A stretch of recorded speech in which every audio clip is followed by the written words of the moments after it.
exatamente. E aí é interessante a gente falar essa questão do cocô nesses diferentes ciclos, né? Porque Sim, o cocô de leite materno, quando a criança. O leite materno é fórmula, né? Na verdade. O leite materno, todo mundo sabe da digestibilidade, né? É um alimento que a criança consome bem. Então, isso é uma coisa que a gente sempre ouve falar. E aí tem dois padrões, né? Que é aquela criança que ela mama e tem aquela digestão que é bem característica de leite materno, que geralmente é amarelinha, que tem os gruminhos, né? E que pode ser muitas vezes ao dia e que isso não indica diarreia, porque ela é uma consistência que tem essa característica, né? Então, exatamente.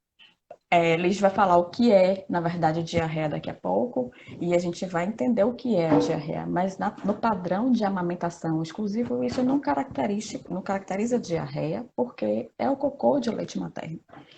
E deve ter outras variáveis também, né, Liz, para a gente estar entendendo com relação a isso. E aí, tem com relação à fórmula, que ela já tem, é um alimento que já tem um pouco mais de resíduo quando comparado ao leite materno, então o cocô também já vai ser diferente da criança que na mesma idade mama e da criança que na mesma idade toma o leite artificial, por conta do resíduo desses. Né? E essa diferença que entra com a alimentação complementar é justamente por causa disso, que quando a gente consome o alimento ele tem fibra, resíduos na sua composição. E são esses resíduos que vão formar o bolo fecal. Por isso que muda tanto o padrão, né, do cocô da criança a partir do sexto mês, que é justamente a partir da idade de introdução da alimentação complementar dela. Então, E geralmente bem, tende a diminuir um pouco mais, né, a frequência do dia, né? isso. Tende a mudar a coloração, fica mais escurecida, porque a pigmentação do alimento já é outra, diferente da pigmentação do leite, seja materno, seja artificial. Então, são várias variáveis. E aí, para que essa mãe e esse pai entendam ali o que significa realmente uma diarreia, né? O que é que caracteriza a diarreia, eu queria que você falasse um pouco o que é, né? A definição da diarreia em si. E assim, quais são as possíveis causas? O que é que pode realmente estar levando a um quadro de diarreia nessa faixa etária? A diarreia são 3 ou mais dejeções líquidas em 24 horas. Esse é o conceito padrão, assim, básico. Então, não é um cocô líquido que gerou diarreia. E não precisa falar diarreia líquida, porque essa É, diarreia já é. é líquida.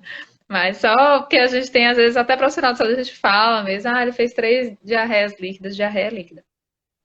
E são a partir de 3 dejeções. Passou de 3, a gente já está dizendo que nesse dia ele teve diarreia. Aí realmente surge um fator confusional, porque o cocô do leite materno, ele é praticamente semilíquido, é esses gruminhos É. com um componente líquido que geralmente a fralda absorve. Então, como é que eu vou diferenciar se ele está tendo diarreia ou não? No bebê vai mudar o padrão de dejeção. Então, se ele fazia 8 dejeções por dia, ele de repente passa a fazer 15. Ele passa a fazer dejeções mais frequentes. Acaba como se fosse assim, cada vez que você estimula o intestino, ele vai lá e faz um pouquinho de cocô. Então, você nota essa mudança do padrão de dejeção, associado também a uma irritabilidade, porque ninguém que está fazendo cocô de instante em instante vai estar lindo, feliz da vida, sem estar irritado, sem estar tendo cólica, sem estar tendo desconforto.